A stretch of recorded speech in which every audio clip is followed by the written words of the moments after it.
Hello and welcome back to TM2 Podcast. I'm your host, Michael Nancy. My co-host right here is KyleHeath. This is the show where we cover this week's gaming industry related news. Since it's the holidays in the US, we got Black Friday deals going on when this episode releases. So yes, we will be covering Black Friday deals at the end of the episode. But before we get into that, we're going to talk a little bit about Balatro, a small indie dev, like a small game maker named, I believe it's Goose. Shoot. I No, just that's had the name. another article. Like, no. Oh, dude, falling apart. But basically, it's like we're talking about Balatro, and then we're talking about Goose Byte, who survived the closing down of studios. We're gonna dive into that a little bit, and also an update on infamous Microsoft Game Bar. I'm very interested to get into that one because I use Game Bar frequently, and I know it's like a detriment to my PC performance. So I want to figure out what they're doing new. But before we get into that, Kyle, how you been, dude? What have you been up to? How's it going? I've been chilling, Mike. You already know, dude. It was a good week. Played so games I played, a little more Baldur's Gate, dove in a little bit more. Started kind of Very a new nice. campaign with some other people, so I kind of got 2 going right now. But yeah, dude. We installed You're fully loaded. Yeah, we installed a lot of mods for this one.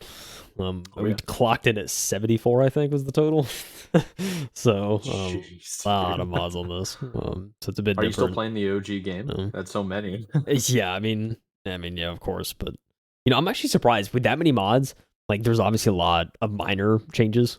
I was kind of surprised there wasn't anything like drastically different. I mean, obviously there's like improvements to the UI, of course, which are always welcome, and kind of little things like that. But from a gameplay perspective, not a whole lot's different. I mean, there are some extra encounters we've already noticed kind of in the start of it that you don't normally get some of the mods that we have. So, so it's interesting to kind of see some variety there. But it's like one of those things with mods, I'm noticing like it adds so much replayability to this game, and it's a reason I think so many people run them. It's because it's like it can really change the experience and kind of give something else to do with each playthrough. So I don't know, man. It's one of those games, dude. I'm enjoying it. It's itching that D&D for me without actually like doing a D&D campaign. So doing a full because D&D takes a lot of time out of your schedule. If you do it from there, it's a lot of planning too, especially if you get a bunch of people and all that. And so yeah, it's a lot of planning. This is like just once maybe twice a week if we're all able to meet, we play. But outside of that, it's just kind of chilling. Yeah, dude. Played some Baldur's Gate. Yep, played some Baldur's Gate. Dove into that. I'm trying to think if I played anything else this week. I don't think so, honestly. I mean, it's really just that. And I know this week, I'm actually planning to play a little Smite 2 later this week. Oh, yeah? Maybe a little bit, maybe even tonight. We'll see how it goes. So I don't think you haven't told me about playing Smite, and it has to be like almost a year. Oh, yeah, at least a year. Feels like. Pretty sure it's been that long. I'm pretty sure it's been that long since I played it. Yeah. No, I believe it. Yeah. But yeah, a while for you.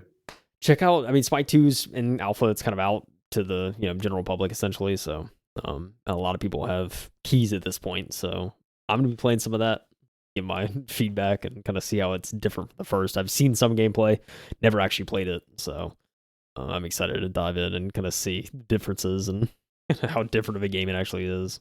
So excited for that. Outside of that, I don't know, dude. I got that. Some Baldur's Gate. And then, it's Thanksgiving week. So, I mean, there's a lot of stuff. Hanging out with family tomorrow and kind of, recording this on Wednesday. Sorry. Yeah, dude. But, be hanging out, be checking out Black Friday deals throughout the day. Tomorrow, I'm sure on Friday as well. Yeah, see what's going on. See what's on sale. I'm hoping for sure, I can find a computer chair that's like on sale. I don't know if you've caught on, but I'm not using a computer chair. So like we're small, like riding this like small little like side table chair. Yeah. it's like, dude, I need some cushion, man. Yeah. Dude, I invested in a nice Herman Miller a few years ago. Yeah. It's kind of an older one. I recognize it, yeah. Still, I mean, and dude, this thing's been wonderful for me. So, had it for I think a little over 4 years now. So. It's good stuff, dude. We're gonna get into those for sure. Yeah, I mean, I prefer this over a gaming chair personally because I had like one of those racers. In fact, it's right there, one of these racers. And, yeah, it's been a while since I've actually seen you use that one. Yeah, dude.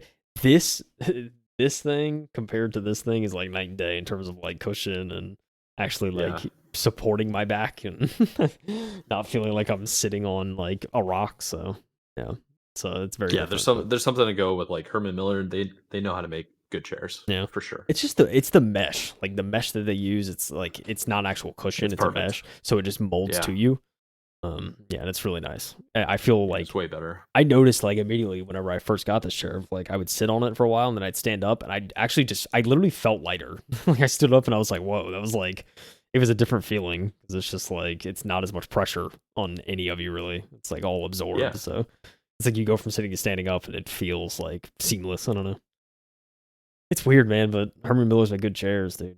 Yeah, they know what's up. So I'm just a proponent now of like, I recommend people if they're gonna invest in a chair, you might as well get like a good office chair instead of like a racer. But that's yeah, my view on it. So you definitely need to make sure you have the right equipment for whatever you're using.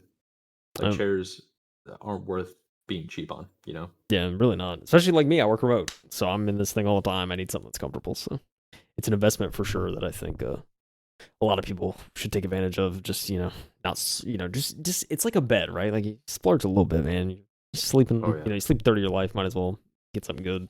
Then you're sitting, especially like me. If you have a job where you're remote, sitting on a computer all day, you need to invest in something exactly.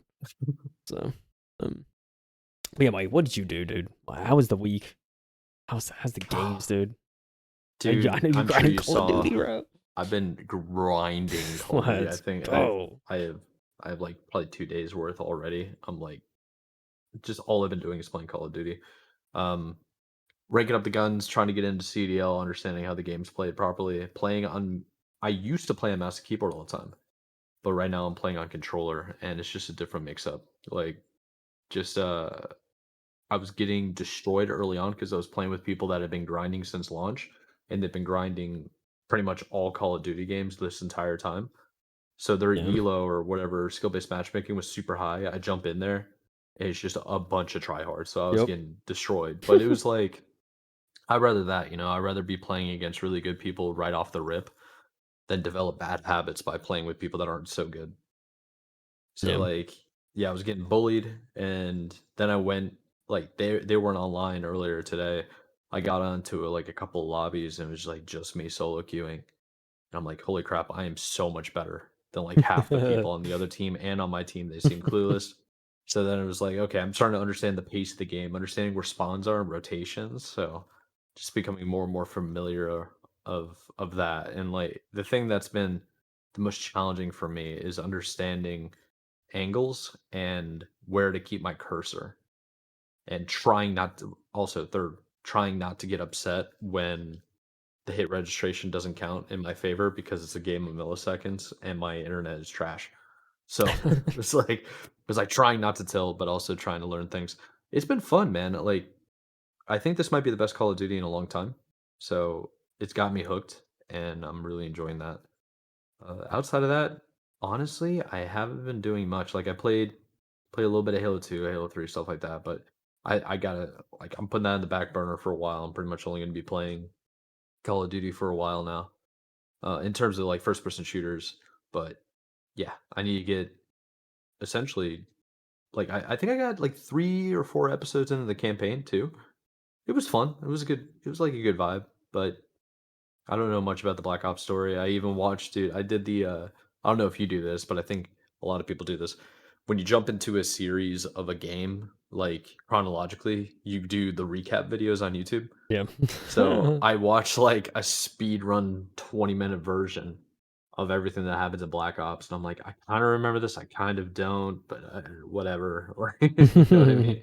Hopefully this works. It's been cool. It's been a good time. So I like Call of Duty stories because they're like short and sweet and kind of to the point. Yeah. But yeah, man, that's all I've Hey, been doing. I haven't been playing anything like super fancy. So dang, dude. Hey, I'm just glad to see the boy gaming again, dude. I know for a long time you're like trying to get into stuff, grinding Halo for 30. Now kind of yeah, life stuff's cooled down, Halo stuff's cooled down. So now it's that's a like we can fact. really now you can really dive into what you want. So Seriously, that's all I want to do. Like just get I want to get really good at COD now.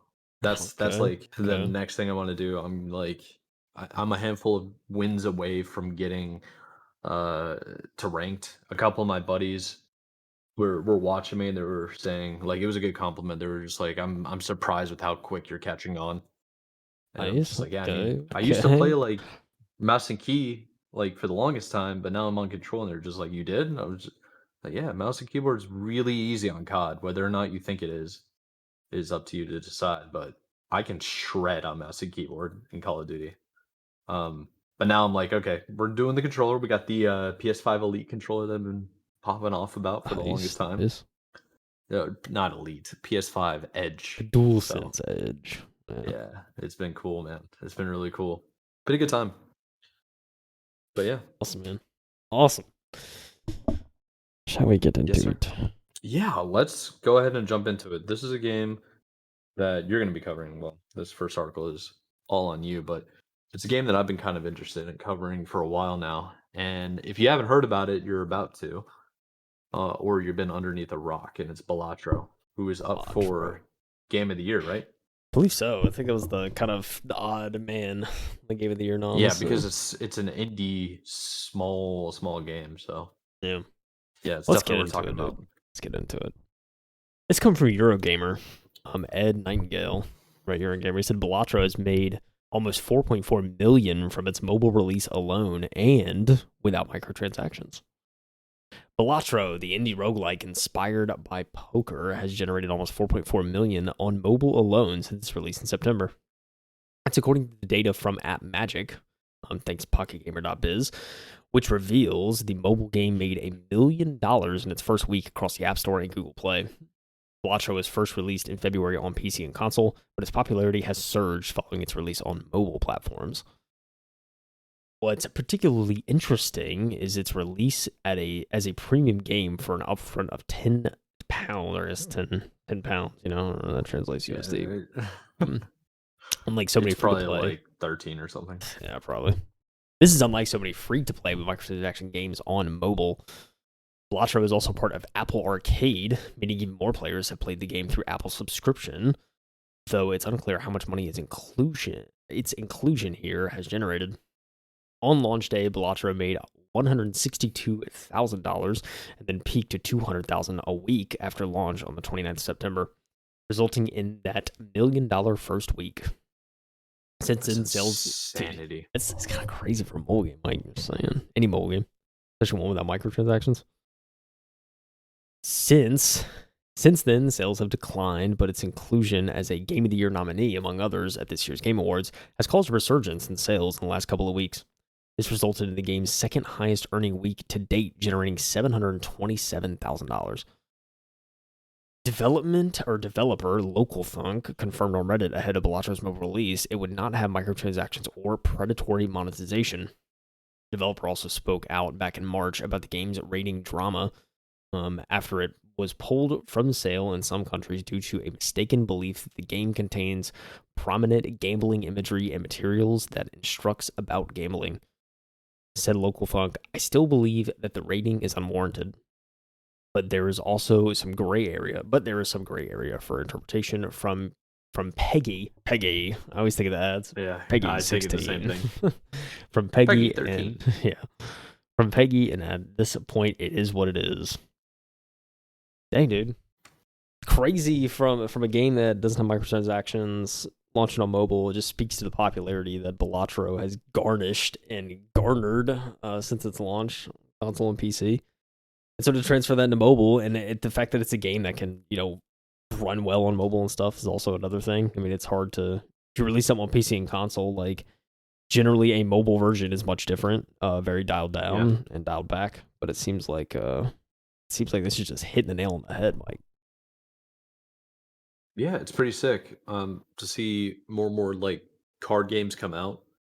I think the last one that was really well known was the one from The Witcher, right? That like a game within a game. I think it was a Yeah. card game. Oh, like Gwent. What's That we're talking about? Gwent? Yeah, Yeah. I almost said Grunt, but I was like, that's not it. Yeah, but Gwent was probably the last one that I can remember of that was kind of popped off because it was like a side game that wasn't really a big deal. And I'm not saying this is a side game for the person that developed it, but they are an indie dev. You wouldn't expect a whole lot of success. You would Mhm. expect it to be game of the year, right? but here they are. So I think that's pretty cool to Yeah. see that like you can create something like a new card game, something as old as all games, Yeah. and it becomes successful. Yeah. Yeah, well, I think to the point about Gwent, from my understanding, Gwent was a side kind of card game within the Witcher game itself, and it was so popular and Oh so yeah, many people enjoyed it that yeah, you yeah, know CDPR was yeah, like, yeah. "Oh, let's make it an actual game." Right, right, right. And now you can like play it in card shops. You can Yeah. play it in Oh like yeah. real life. So that's what I'm trying to say is like games that go from like a small conception from one or two people to then becoming massive. And it just has to do with that like theme of as long as you create something good, people will play it, regardless of what it looks like, whatever story you have to tell. It's like if you make a good game, they will come. If you built it, they will come. Kind of That's very attitude. true. It's very true. Yeah. Yeah. It's certainly a testament to that. Yeah, I think it's like building a game like this. It's this popular and this kind of this simplistic. If it does well, it's like it's crazy or something like this. Um, Mhm. 'Cause I know there's like a lot of certainly bigger games and stuff like that. It's harder to sometimes like you spend all that money and all those resources and then it just doesn't do well. We saw that with Conquered. We've seen that with so many different Yeah. games recently. So yeah, seeing something like this that small indie game, indie dev comes out, makes a hit. Now all of a sudden you're getting Game Awards recognitions and you're getting so many nominations across many different categories, including the big game of the year. That's a fact. Totally doing something Yeah. right. So Yeah, it's no yeah, joke. yeah. And By I the think way, it's just no surprise there, right? That's doing this well. a top commenter has the most likes. Well, not the most likes, just a top commenter. Maybe it's done by recency, but this person said it is such an incredible game, so much complexity hidden away, and tons of Easter eggs and jokes. And I was like, oh, that could be kind of cool. And then they also added in a little bit of a. I also hate it as it's basically digital crack. So apparently, it's a very very addicting game as well. Pretty cool. Yeah. And I yeah, the gambling thing's interesting, but I guess there's aspects of it, huh? Um, Yeah, yeah, that could be an issue, but it I'm could sure it'll be. get worked out eventually.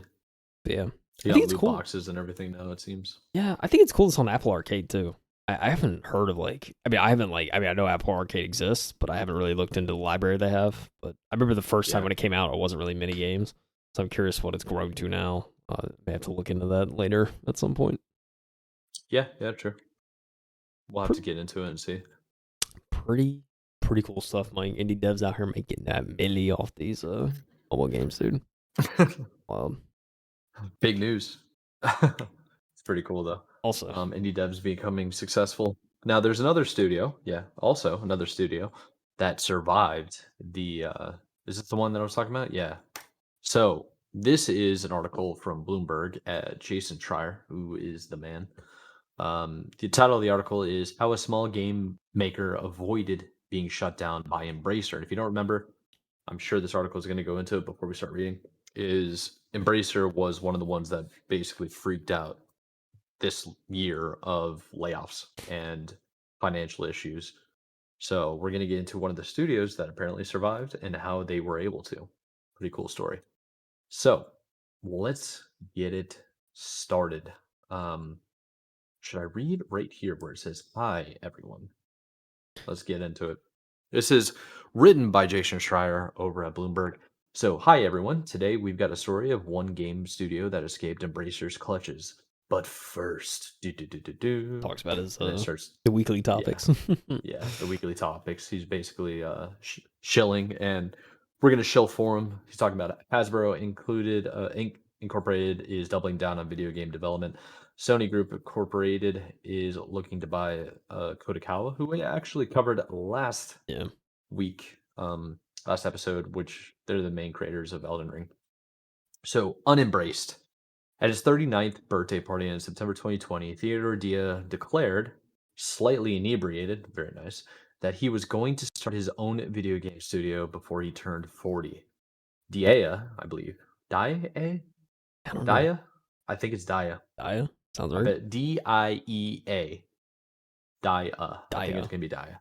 Yeah, so Dia, a producer at Ubisoft's Entertainment SA, was sick of corporate politics and massive teams and ready to do something new. Half a year later, Daya took action on that tipsy promise when he saw a tweet that had gotten very little attention. A label called Amplifier Game Invest, a division of the Swedish corporation Embracer Group AB, and they were offering aspiring entrepreneurs the opportunity to build their own outfits. Embracer would own and fund the studios, but give them operational autonomy and institutional support. So Daya went on to say, that seemed like the right path for me. I wasn't looking for a get rich quick scheme. And I was like, oh, what a legend. So, in a world where everything is capitalistic, it's nice to see somebody that's just like, let's invest in something that might be successful. So by the fall of 2021, Daya had started his new company, Goose Byte. Sorry, Goose Byte. Over the following year, he ordered computers and assembled a team of more than a dozen people who were making plans for their first project, The Signal, a sci-fi survival game set on an alien planet. Things seemed to be progressing well, but the economic landscape was changing, and no game company was impacted more than Embracer, which had overextended itself by gobbling up studios across the world. In spring 2023, Embracer announced that a $2 billion deal, later revealed to be with Saudi Arabia's sovereign wealth fund, had failed to materialize and that it would be embarking on a complete restructuring and cost-cutting plan which would lead to layoffs and closures. Daya started doing the math. He said, I looked at the studios that were within that group and just did a quick mental calculation. His company was located in Montreal, an expensive city, and would not be delivering on a new product for a long time. Two red flags. It looked like things could go sideways for us, he recalled. So very quickly, Daya said, things got a bit more real. He realized that he had two options. He could continue operating as if nothing had happened and risk getting shut down, or he could find another route. Not doing something would have been irresponsible, he said. And he continued by saying, it looked like we were going to be one of the first ones to get hit because we were not going to be generating revenue. The solution was both obvious and risky. Goose Byte would have to spin out. Daya calculated how much it would cost for the studio to run independently and how long he could afford to fund it himself. Then he started talking to his bosses. It was an amicable, geez, that's such a difficult word for me to say sometimes. It was an amicable conversation, a process that felt fair on both sides, he said. Embracer wanted to cut costs, while Goose Byte wanted to stay solvent. So the two parties had mutual interest in parting ways. 2 weeks later, Goose Byte was an independent company, and Daya had suddenly responsible for paying the salaries of more than a dozen people, much to the dismay of his significant other. My partner in life hates my tolerance to risk. Let's say everything was shielded to not involve my partner's money. Genius. So in August 2023, they announced their game and put up a Steam page, hoping to attract interest from publishers and investors. But then they began running into the same problem as the rest of the video game industry. Everyone's wallets were closed. Potential investors said they loved the game, but that it wasn't the right time. One venture capital fund agreed to a significant investment, then pulled out at the last minute. Parting ways with Embracer had been the right move. Daya's former employer would go on to lay off thousands of employees and cancel dozens of games. They went on to say, you can debate the speed we want to build organic growth, but the ambition was obviously too aggressively organically grow the company. Embracer Chief Executive Officer Lars Wingforce said on the earnings call earlier this year, now we need to adjust for that. But after the separation, Daya was forced with the same economic headwinds. He encouraged his staff to apply for new jobs as necessary and scrambled to find other financing options, like tax credits provided by the Quebec government. He said that he didn't want to take over the studio to then fire people. I don't blame him for that. That would be terrible. Over the summer, what remained of his team slashed the scope of the game and switched gears. Rather than waiting for investors, they would go straight to players. They took an early build of The Signal and threw it online to a limited group of playtesters in hopes of getting feedback and cultivating a community. A process that was scary for the team, Daya said, but worthwhile. He says, we had 1,500 people sign up for the first playtest, and half of the people who signed up played it. Feel Okay. that. I signed up for Splitgate 2 and I have yet to play it. I think the play test, it might have been today. I don't know. It's soon. But anyways, that's a side note for me. So in August, buoyed by the early feedback, Goose Byte went to 2024 Gamescom Video Game Conference with a different mindset. They still wanted funding, but now they had other options. Dia said that the pitch was, "We're going to ship the game with or without you. With funding, we have more iterations, a proper marketing campaign. If not, we're doing it anyway." Nice. Throughout 2023, they had been asking for $5 million in development budget. A year later, they were seeking 600,000 with options for an additional few hundred thousand for marketing and publishing. Suddenly, potential investors were much more interested, both because of the player interest and the reduced scope. Over the past few weeks, Daya and his team have received multiple offer sheets, making Goosebite one of the rare independent studios that has found funding in 2024. They were hoping to lock in a deal by the end of the year. So Daya said that it's not riches upon riches, but it's enough for us to get a solid version of the game out and then see what happens. For a studio that once seemed doomed to be another Embracer casualty, it's an unexpected happy ending. I think the ending is unexpected. Whether or not it's going to be a happy ending, I don't know yet. I think they need to officially launch the game and it need to be a success. To break even to me would be a success in this case. But it's a Yeah. very cool story to hear how it works. It gives like a bit of a behind the scenes look of what an owner of a studio has to sacrifice in order to make things happen. You know? Yeah, it really is. Like, I think it's interesting here. And I really can appreciate the strategy of like, let's just get to people. Like, let's get the game in front of people and like really kind of maybe get some That is such a good playtesters. strategy, right? Yeah. It's a good strategy. I know a lot of people probably like, oh, but like if you're playtesting, you get paid for that.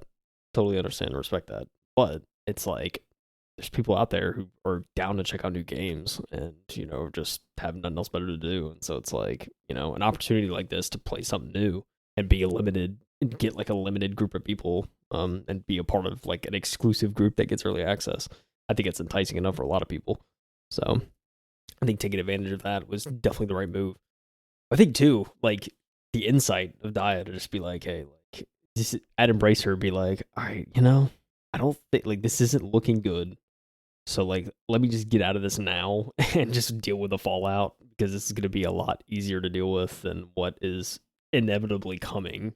And that is people just getting cut and laid off and all that. So, I mean, I commend him for having that foresight, and I think you sounds like years of experience kind of helped out with that decision. So it's good to see. Yeah, But yeah, I really not much else to add. I agree with you 100%. It's such a good strategy to do that, to actually come with evidence of like, hey, this is what our recent playtest is showing. It's yielding results and potential. You can see it here. It's like it's tangible evidence. Please help me fund my employee salaries. You know what I mean? Because you got to keep the doors, you got to keep the lights on, the doors running until the game launches. So I'm sure that's one of the biggest things. And honestly, it looks kind of cool. Um, the survival game that they're calling The Signal, I mean, it's cool. yeah. The The graphic art looks pretty I neat. see the And poster. Just immediately go to No Man's Sky. And I think it's probably exactly, I because of thought the the same font, thing. Yeah, the animals here, but also the red lights, like that are the red beams that are going into the sky. It's very No Man's Sky esque. That's yeah, where my head yeah. goes. But I don't know. I'd be The curious to game see what looks this game. very interesting, very Mm. fun. You can actually check it out on Steam. I'll link you so you can pull it up to the guys that are watching on Spotify and YouTube real quick. Okay. Hold on. You, I also sent you a picture for the thummy. Nice. But All right. Let's see the I signal. really like their if you watch one of the videos for Steam, right? In the trailer for the game, the cinematic trailer, the sound of their studio logo. Well, not the studio logo. It's like you know how Lion. There's a good example. It's like the intro to the company, right? It's like the Mm. branding. Mm. Lion Gate. When you watch a movie, it's the lion Yeah. roar, right? Yep. Yeah. This is a goose, and it's a goose like I don't know if it's a squeak, a squack, like It's almost a quack, but quack like ducks quack. I don't know what geese do. I guess they do the same thing, Yeah, I but guess. it's almost like a bark. But yeah, it looks cool. Oh, Looks it's like got a a nice little, survival yeah. horror space game, right? Really a Kind survival of because you kind of could build. spooky. Yeah, a little bit of. Okay. You made a very good point to say it's similar to No Man's Sky. Yeah. I think that's a fair comparison. No Man's Sky launched in a very interesting state, to say the least. It's highly successful now. Small Yeah. indie dev, and if this has signs of potential, dude, I think people just love space sims in Oh yeah. general. There's always fascination with that. So if you make a quality one, it's gonna have success. Yeah, I think so. Um, saw this. You can see some frame dips here. There's just Yeah. you see a little bit in the trailer, some frame dips, but hey, there's. I mean, hey, a rover that vehicles. they could drive Yeah. around. Give me the Okay. option to make some race courses. I All mean, right, dude, we're the gonna have logo's sick. Goose in a backwards cap. yep. It's funny. Goose in the backwards cap, and it does the little goose honk. I think it's a honk. Let's Let's see. see. Oh, What sound does a goose make? let me all right, we're gonna play this for Honks, barks, and cackles. That's funny. Little burn. Bro, have you ever heard a goose hiss? Oh yeah, it's weird. Dude, It's weird. it's weirdly terrifying. It's Very weird, it very terrifying. is, dude. Certainly Yeah. is. But I just wanted to look that up, give a little more context to what they're working on, and I don't know. That means it's to be announced. You could probably get in here, get the early access, stuff like that. A little bit of play testing. Perhaps, Check it out, man. perhaps. I love like giving a little bit of a highlight to small devs and stuff. It's pretty cool. Yep. Let's go, boys. Let's go. Yes, sir. The signal. All right. Why don't you drop us in to what testing? the heck is going on with Microsoft? Talk about testing, Mike? Yeah. Shoot. Let's go. He said we talk about testing. Oh my gosh. All right. This is coming from The Verge. Wes Davis is the writer of this article. Microsoft is testing a new in-game browser. Edge Game Assist, a new Microsoft Game Bar browser overlay for finding info about games without leaving your session, is available to beta testers now. Very interesting, Mike. Very interesting. I mean, like, I think for most people, I feel like most people probably have. I'm curious how much is going to get used, I guess what I'm saying. Because I feel like most people probably have a decent enough PC where you can, like, just alt tab and then search and do whatever. Makes you curious how often this would actually get used. But okay. All right. I think it's probably to prevent you from tabbing out of your full screen game, right? Yeah. If you have one monitor, great. You can just Yeah. go to key G. Yeah, dude, actually that's a good point. Not a lot of people have multiple monitors. Yeah. Yeah. Well, let's carry on, shall we? Microsoft has announced that Microsoft Edge Game Assist, a new Edge-powered in-game browser overlay, is available for beta testing in Windows 11. The game-aware overlay lives in the Microsoft Game Bar and is designed to automatically find and show you links to tips and guides for the game you're playing using the Edge browser. Game Assist uses the profile you're logged into in Edge, so it'll give you access to your data, like cookies, autofill, and favorites, so you don't need to log into sites again. But, like, I'm using Chrome. Why does that have to be Edge? Why am I using Chrome or Firefox or Brave, like, or Opera GX, dude? There's gonna be mods or plugins for sure, right? Something. It can't be that hard to like switch it out. I mean, I know Edge is Chromium, but like, I'm not using Edge though. I thought you were about to say cringe. I know Edge is cringe. Man, I typically avoid calling stuff cringe unless it's like really bad. Yeah, I'll save it for Edge. So, Game Assist uses the profile you're logged into in Edge, so it'll give you. Oh yeah, I just read that. Like other game bar widgets, you can pin it above your game as you play. Game Assist is currently available in English, and you'll need to opt into the preview and set Microsoft Edge Beta 132 as your default browser to use it. I have a little video featuring let's get into it. The Game Edge Assist. Plays a little 16-second clip. Literally, the user is opening a game bar, and you see Game Assist in the right panel and a little kind of like slender, thin window. And using the browser to like look up tips and tricks for their game. It's even got links to like how to beat and stuff like that. So you can see kind of all that. But it's literally just a thin kind of browser. Honestly, I would like that because right now I told you I was playing COD and I'm trying to rank up certain guns to get the certain attachments to big like the perfect build. And you can use a website that basically has all the profiles of all the different COD guns. Maybe you're familiar with it. Here, I'll give the name. It is True Game Data. But basically what they do is like you have the base gun and then you can add all the attachments you want before you even unlock them. It's just like an open browser kind of thing. You select what you want and it will tell you like the pros and the cons of those attachments and that build from like a technical standpoint. Like how much damage will it do? How quick does it make your gun? Like the rate in which you can shoot after sprinting or switching guns. Like it gives you all these metrics from an engineering perspective.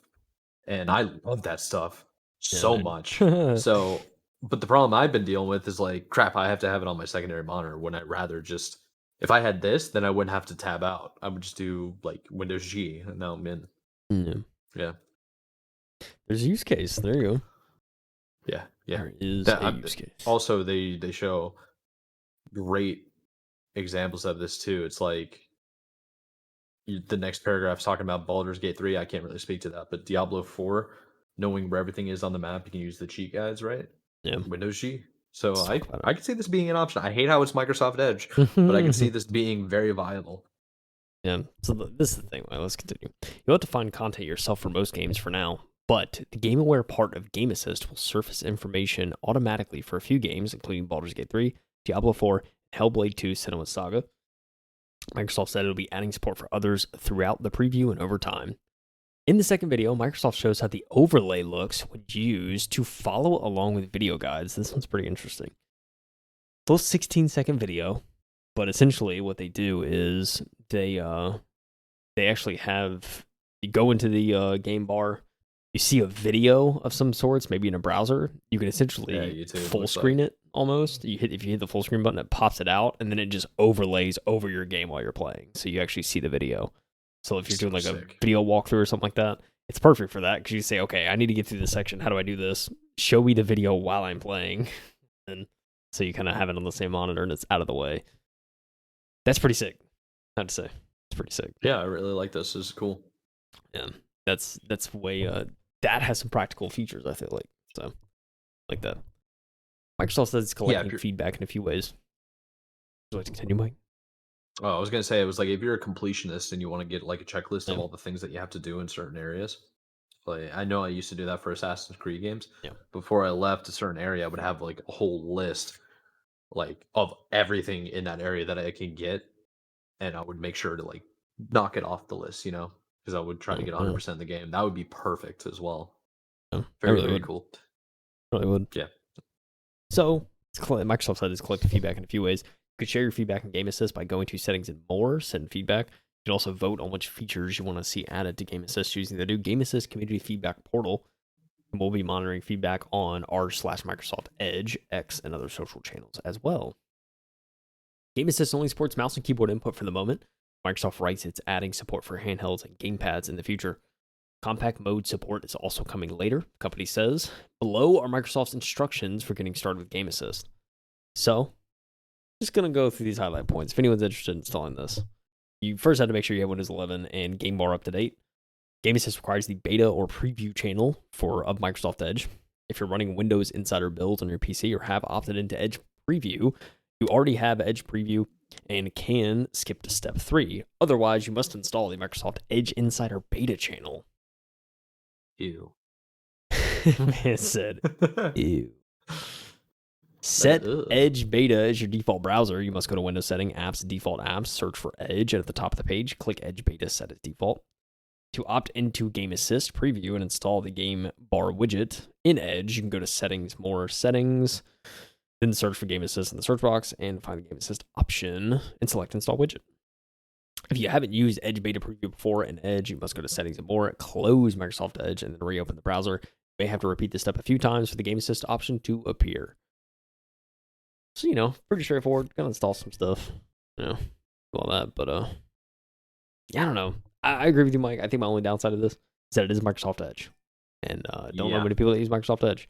Granted, Edge far and above, way better than Internet Explorer ever was. So I commend Microsoft for that. Going to something that's Chromium, using something that's more modern tech. Gotta commend them for that. But yeah, dude, I would like. I don't know if I could see myself using this unless they got third-party browser support, and I don't see that happening in the preview. So it's probably gonna be a while. Not for me. Probably be a while. But the video overlay stuff is pretty dope. I will say that being able to just overlay over the game and watch something while you're playing, I think it's pretty sick.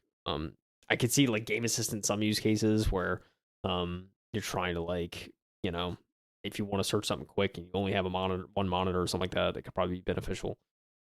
I'd be interested to see in the future because they said they have some kind of surface level stuff for games already. I almost wonder how that's integrated and if it's like a seamless, like like the game or like game bar detects you at a certain part and then it can suggest like a guide or something like that. I think that'd be pretty sick. Like involve AI in some way there. That's why I'd like to see something like this.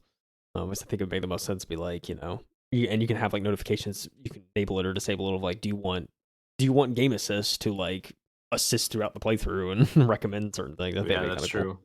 Cool. Yeah, how much tips do you want to have? Like, how Right. invasive do you want the gaming experience to be? Or like, it's almost like little cheat things to help you out through story Yeah. driven content. Like hints. Yeah, hints. Thank you. Yeah, not cheats. Cheats is a little bit more like vulgar. Yeah. You need something a little bit more nicer. Yeah. Yeah. Tips and tricks. Yeah. I could see something like that. This would be more effective if it was something like that. If it recommended stuff and it was like, hey, like try this, do this, or whatnot. I think that'd be kind of cool. To have some integration with stuff like that. I know that's probably asking a lot at this point, and who knows how many games that actually get support for that.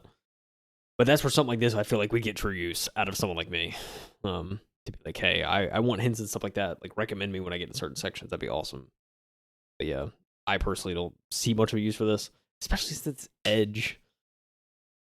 Dang it, Mike, dude. Yeah, I mean, to me, Edge doesn't seem like a good idea. It's very annoying.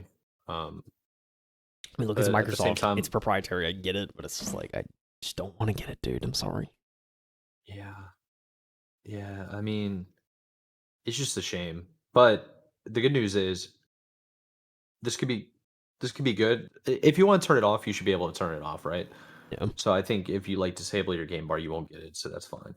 But in terms of what PCs can actually handle now going forward, this could be a really good thing for people that are like casual gamers, you know, they're not like competitive, they don't care about the optimal super most frames ever. It's like, Yeah. let's get this going so we can play single player games. We can watch videos now up in the top hand corner if we're on one monitor. It's like that, like this could be really cool for a lot of people. I could definitely see this being an option. Um, and it's just, I think, the future of all devices. I don't know if you have this, but on my devices, my like Samsung devices, I can have like 3 or 4 different windows open at a time, playing multiple videos, and it's pretty sick how that's even a thing. So it's like, The ultimate zoomer yeah, device. Yeah. it is, dude. It's a different breed. I think I've even showed it to you. It was like I had like TikTok going, YouTube going. I had a Twitch window open, and I had every single sports. Like I'm a fan of multiple sports teams and different like sports, and I had all their scores going all at the same time. It was so much stuff. Um, but it's Funny. possible now. It's like really cool, and I'm able to do that with like a tablet. I can do that Yeah. with my cell phone. So Yeah. very very cool. And I like the idea of doing it. This is gonna do. Do you think this will ever get rid of like a multi-monitor setup? No. No, I don't think so. But No. I will say this: if I unplug both of these monitors, I get more FPS and better performance overall by just having one Yeah, monitor. it's true. And I will make that sacrifice in a Yeah. competitive standing Yeah, if I man. need to. You know? All I'm saying is, I think the only way I could see this getting serious use is if you get if you get AI involved and you just kind of get something that an assistant of sorts that can help you recommend things throughout a playthrough or whatever you're playing. I feel like that's kind of where you get the most out of this, but currently nothing there. It's all user driven. It is, yeah. Yeah, it's really what it But comes down to. yeah, I don't know. I'll be curious to see kind of how it develops and when it actually releases and whatnot. And gets Chrome support or Firefox support. Am I right, Microsoft? Yeah. Get that Opera support. Can you upgrade to Microsoft Windows 11 for free? Is that still a thing? That's a good question. Might be. It really depends if your PC's compatible, I think, at the end of the day. And if it is, you can, but it depends on the hardware. My old hardware, couldn't do it. Had to upgrade. Dang. I wonder if mine can. How would I even check? I think you could probably go to like Windows Update or something like that. Or like, the like the update whatever Windows. That would probably tell you if you could. It tells me right now. I can't update either.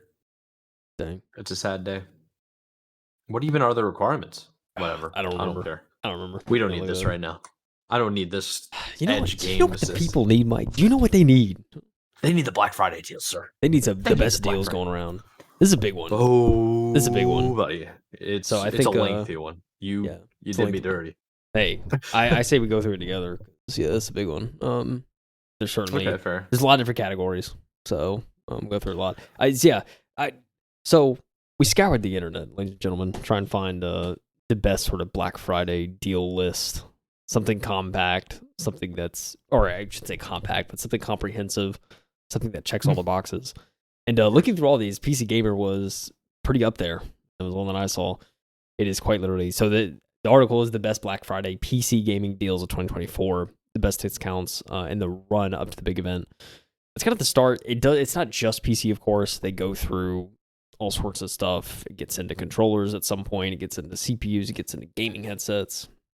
It gets into a lot of different things. There's a total of 22 different categories across kind of everything. I'll talk about TVs, gaming monitors, it's all over the place. There's a lot. So I think this is the thing. I say we just read this, Mike. So let's just read the opening bit. But the opening bit. So from PC Gamer, of course, as we've alluded, Dave James. I'm sure he wasn't the only one to participate in writing this article because it is long. But let's get into it. So Black Friday, the consumerist temple to which otherwise fiscally reasonable humans might sacrifice their bank accounts, is now on. The big day itself isn't until Friday, of course, but the deals are flowing. Black Friday week is kind of a thing now, and that means we're always seeing the best Black Friday PC gaming deals littering the tech shelves all the way through the month, and probably beyond through to Christmas. But we've been checking over prices all year long, and we're currently updating this page along with our regular deals pages to keep you up to date with the lie of the land in terms of prices. The first rule of this list, no junk. We spend our weeks testing the latest products to see if they're worthy of our PC gaming setups, and we're putting all of that knowledge to work during the Black Friday and Cyber Monday sales season to recommend the best stuff you can buy. If we don't think it's any good, we're not going to recommend it just because it's on sale. The second rule, here we go, real deals only. It can be hard to sort out the deals from the deals, and that's in quotes, during these big sale events. So we're checking price histories and selecting only genuinely decent or exceptional when we find them. Discounts on PC gaming stuff. Their goal, PC gamers, our goal. Save you from having to trawl through pages of bad products and not actually deals on Amazon, Best Buy, and Newegg yourself. If you do want to directly browse the stores with the biggest sales on PC gaming gear right now, check out the quick links below. Otherwise, keep scrolling for our top recommendations or use the navigation links to jump to a category. So for those of you that are listening on video, audio, everything, we will have the links in the description below, so go down there and check it out. Click on the one for PC Gamer. It would be the last one in the description. So, yeah. Dude. I just want to help people out, because some people join in and just be like, where are the Black Friday deals? Then they'll skip to this part. Here it is, buddy. Here it is, dude. Listen, this is very important. It's another reason I love this, and I love the rules that they have in these articles, because I cannot tell you how many deals, especially on Amazon, they're really bad about this. Yeah. How many deals, not actually deals. And I implore everybody, especially if you're shopping on Amazon, go and download an actual price history plugin, because they are critical for actually finding the actual deals. So I'd recommend anyone because there's so many times I'm like going on Amazon. I'm like, oh, no way, this is 40% off. And I click on it and I'm like, it says 40% off, MSRP, blah, blah, blah. And then I scroll down and it's like the line for price is steady. It just hasn't changed. Yeah. It's like, dude, seriously. Ever since you told me to download that thing, it had to be like about a year ago. I've been looking constantly and paying attention to that. You can also, so I don't know if you know this, but you can also list things onto, like, you can add to your wish list or any type of list you want. I do that a lot. Like I'll see an item that I want but I don't need, and I'll just be like, yeah, well, if I have like surplus money and I decide, I want to treat myself, I'll add that to the list. That will keep track of the history for you as well. So that definitely helps out. Yeah. It's very true. Yeah, they talk about price match. What does price match mean? So they added a price watch, not price match. Price watch, yeah. So they added a feature, which I also like too, scrolling through this, called price watch. And so the price watch qualifier is to our individual deals, making it easy to see whether price has gone up or down since it was last checked. It's important to note that any deal in the guide that PC Gamer provides, even if it's slightly risen in price, is still one of our top picks, as we only show the deals that are actually worth buying. So yeah, dude, I mean, up the top, some of the quick links, they of course, all the major retailers, they have links for, so pretty much all the big Black Friday deals on Amazon, Newegg, Best Buy, Secret Lab for chairs, Dell, iBuyPower, Walmart, pretty much all that. Each individual one is kind of listed. They have good old NVIDIA GeForce gaming PC, GeForce powered gaming PCs. A lot of like kind of decent deals on some with like 40 series cards. Talk about a 4070 build with $1,000. 4080 Supers at like 2300. That's CyberPower PC. And so it's a lot of like pre-builds out there. The Alienware Aurora, which is a 4090, it's 3000 from Dell. If you really just want to like spend all your money on get the best of the best. Facts. They even talk about AMD Radeon powered PCs and have some deals for that. Gaming laptops from Lenovo, MSI, all that's in there at good rates. Also, the separate graphics card deals. I mean, it was cool to see those prices for me. It's like I looked through these. I'm like, 4070, only $470. Okay. Holy crap! I didn't realize how cheap that was. Yeah. Like compared to what they were when they like launched this. That's what I'm saying. Like it's gone down a lot. 4080 Supers $950 right now at Newegg. Are some some RTX, some like Radeon RX series, the 7900 XTX 820 right now at Newegg. High end stuff there. What I like too is they have a little gaming monitor section 2 under this, where it actually goes through and says, "Here's the cheapest 1080p monitor we found," and it's an AS Rock Phantom Gaming. Dude, $100, Mike, for a 1080p monitor. It's just so cheap now, man. That is crazy. Let me click this link because I'm curious what the refresh rate is on that. Yeah. Holy crap! 165 hertz. $100, dude. That's it. It's not bad. And what's the refresh? 1 millisecond, dude. Crazy. What's even crazier though is there's an AS Rock Phantom. Their 1440p monitor is only 143 on Newegg right now. So 14 for a QHD right now is 143, which is wild. That is pretty sick. Also, Gigabyte has like an IPS 144 hertz 4K monitor on Amazon for $330. That's it. It's IPS. 144 4K display is that cheap now. And I remember those costing like $1,000. It seemed like it was a couple of years ago. So yeah, dude, it's wild. It's kind of nuts. Yeah, it's seriously nuts. Getting cheap, dude. Yeah, nice LG Ultra Gear Ultra Wide. I believe it's QHD. It's only $240 on Amazon. So nice little ultra wide there. And then there's a nice OLED MSI mag display that's $700 on Amazon. So get you a nice OLED display there. And then PC Gamer, they list out all their favorite products across categories. So the best laptop, best monitor, best chair, best headset, kind of their top picks there and kind of what they're priced at. A lot of those are on discount, seemingly. So it's good to check that out. Also, best SSD, kind of all that stuff. Today's top deals, I'm assuming this is going to change kind of throughout the throughout the progression of Black Friday, but it's cool to see like CyberPower PC. I think it's like $250, dollars off, kind of a Ryzen 7 7800X 3D with a 4070 Super CyberPower PC. I know there's a lot of deals going on right now.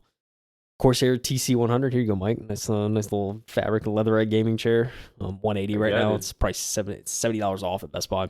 And across everything, Amazon, Corsair website, it's all on sale. So we'll see that. On the monitor we just talked about, the MSI Mag, which is that OLED, the QD 4K, 165 Hz OLED display for $700. Discounted $130. Yeah, dude, it's crazy. The laptops, Lenovo Legion Pro 7 has a 4080 Core i9. It's a 16-inch 1600p, 240 Hz, 32 gigs of RAM, DDR5, 1 terabyte SSD laptop, for only $2,000 right now. So it's pretty nutty. Yeah, pretty it's a crazy specs for a laptop. It's cool to see that. That ASRock Phantom Gaming, that 1080p monitor we showed earlier, again, it's only $100, 165 Hz refresh rate, IPS too. I'm noticing a lot of these monitors now. It's like I'm not seeing many like TN panels now. It's just like it's IPS or bust. I feel like, especially with the way things are priced now. It's like there's no reason not to go IPS. So, and it's one of those things. I have 3 TN panels, so hey, maybe I should take advantage, get an IPS display, get some better color. Yeah, dude, that's there. Yeah, they go through kind of their big deals and kind of more detail about each one. I think what I like about this article the most, and what we're going to talk about now, is when they talk about each kind of category for like gaming PC deals or like just anything. Kind of different writers throughout PC Gamer give their input, and they at each kind of section. So for this one, it's 5 things I always tell people before they buy a new gaming PC. This comes from Jacob Fox. He's the hardware writer at PC Gamer. He says the 5 things he always says is 1, start by choosing a graphics card. 2, 16 gigabytes RAM is fine on a budget, but try to get DDR5. I think it's a good tip. That's 3, make sure it has an NVMe SSD with 1 terabyte of capacity or more. Again, I think it's especially nowadays, people better be getting at least an SSD for your OS drive. Get one that's at least like a terabyte. Don't go cheap on it. I'm seeing it's so annoying. I have a 250 gig SSD that I got. It goes quick, dude. Oh, it goes so fast, man. So please, for all that is holy, it is affordable now. Get something that's over 500 gigs for an OS drive, please. Seriously. There's no excuse not to now. Consider your CPU's general performance and socket upgradability. I think it's good. And remember, you can always upgrade later, which is another thing. You don't have to get everything now. You don't have to go all out now. No, get something base now. And I think the most important thing you can do is have a really good motherboard, have a decent CPU. Because those two are going to be the really good storage and really good power. I think those are the main ones that you need to go for. The rest you can upgrade over time. Yeah, sure. But it's cool. I mean, so that article he kind of talks about there's a lot of like cheaper kind of PCs. So there's a nice little $430 PC here, which is Ryzen 5 5600G, 16 gigs of DDR4 and a terabyte SSD. Yeah, it's not crazy specs, but I mean for $430, I mean it's kind of a console killer maybe. You can play a lot of games with that. Yeah, for sure. Yeah, I mean it just goes down the list. There's so many PCs. I would implore anyone to go and look. A lot from CyberPower. I love the CyberPower one. It's got like the 3 LED fans, or the RGB kind of fans in the front. Obsessed. Love it, man. RGB. A lot of these pre-builds, man, they're really just well made, and it's neat. It's cable management and all that. It just looks clean. If you want something where you don't have to put in a lot of work, I would look into a pre-build. Yes, there's a lot of deals out there. You know what's always worth for the people that are like actually thinking about buying a PC for the first time and they want to get a pre-built or something like that. Look up Linus Tech Tips. He did an entire, what was it called? Secret Shopper, where he purchased from pretty much every main manufacturer and then he gives an honest review. And he made sure that nobody knew who he was when he was purchasing it. They used like a fake name, like the money was real, obviously, but they used like a fake name, a fake address, fake everything, so they couldn't be traced for who they actually were because they didn't want to get special treatment. Yeah. And then they tested out like customer service. Have you seen this video? It came out like 4 or 5 years ago. I've heard of it, but I don't think I've actually seen it. Yeah, it was amazing. I hope they can do that again. It's definitely worth the time for them to do it again, just to check in and see like how people are. He's done it a couple of times with Starforge, who like Asmongold and his like conglomerate of like not conglomerate, but like the group of people that he works with, all the content creators that teamed up to make custom PC. he always did that. He was like, he orders a top of the line, or like maybe it depends on the video, of course. It was like either high end, medium, or low range like style computer, and then he opens it up and he breaks it apart and he basically goes super nerd and basically says like stress test everything, make sure that what it says it can actually handle. It's very, very cool. Yeah. So if you do your Okay. research and you kind of know what you're doing with the pre-builds, then you can make that stretch, man. You can really get something out of that. Yeah, for sure. So the next section is talk about gaming laptops. Jacob really came up with 5 things. 5 things I want you to think about before you buy your first gaming laptop. I think it's cool stuff. He says 1, 16-inch gaming laptop is almost always ideal. I like that size, Yeah. good screen size. I think for a work machine, I like a little like 13-inch kind of 13, 15. Okay. That's pretty ideal for me. Check for a spare NVMe SSD slot. Can you expand it? Obviously. Spend your money on the better GPU. I think it's fair on a gaming laptop. Make sure you're not missing out on memory, and do the laptop specs make sense together? Those are all good points. It's cool to see the handhelds. It's really like, because he talks about laptops. It's laptops and handhelds in this section. I think it's worth noting the MSI Claw A1M has a Core Ultra 5 135H. It's a 7-inch screen, got a half terabyte SSD, Windows 11, 16 gigs of RAM. It's a handheld that's only 366 right now. So kind of a huge, like pretty much 50% off. So it's good to, I think it could be like a good entry handheld for some people. The Steam Deck doesn't look like there's really a sale going on right now, but it's obviously one. Lenovo Legion Go, it seems like that one's $200 off right now. So talked about the Lenovo Legion Go here, kind of the Joy-Con like kind of controllers with it. That's pretty cool. Pretty cool though. Pretty cool. To the laptops, the ROG Ally X is currently $100 off. Another good one, 24 gigs of RAM and that tiny little device. It's crazy, dude. Crazy. It is very impressive. That's for sure. Yeah. Acer Predator, MSI Katana. There's so many different laptop deals. Definitely worth going in, checking out. Yeah, the laptop deals are probably the most overwhelming one, in my opinion. Yeah. Because I feel like there's a problem, especially in the laptop space, where they're always so geared towards like, you need to have Alienware. Look at all these LEDs and this light up stuff that we have. Oh yeah, well, Acer's the more affordable option. It's like they all have like some type of brand marketing, and it's like, Yeah. just you have to spend some time, do some actual research, understand the specs. That's what it is to me, and Yep. it's a task, man, because you can buy one of these and they'll be burnt out within 2 years. Yep. I've It's done it true, dude. myself, so It's true.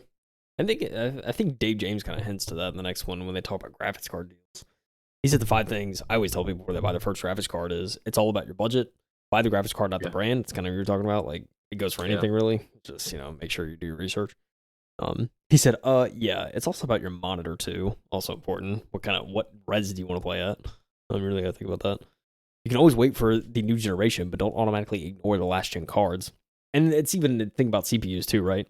Like you may not necessarily want to buy the latest and greatest for CPUs. Maybe 2 or 3 generations back is all you need. So it really is thinking dude. about kind of that. It's always easy to upgrade, which is the case in all this. It's pretty easy to upgrade. Yeah. So yeah, just be mindful of that. It's cool to see the graphics card deals. There's some decent ones. The Acer Arc A7700. Is that a? I was supposed to say that was Intel. Jeez, it's crazy. Yeah. Right. Yeah. The RTX 4060 Ti. That was actually not on sale. So yeah, it's cool. We see some of the price watch stuff go into effect. Looks like the RX 7800 XT has actually gone down on price since this started. So it's cool to see the price watch. A lot of it's kind of stagnant for the most part. But it's cool to see. Yeah, dude, there's so many options for graphics cards out there. I mean, Zotac, I know is oftentimes like the more budget card, but like, they're performant, man. They're good.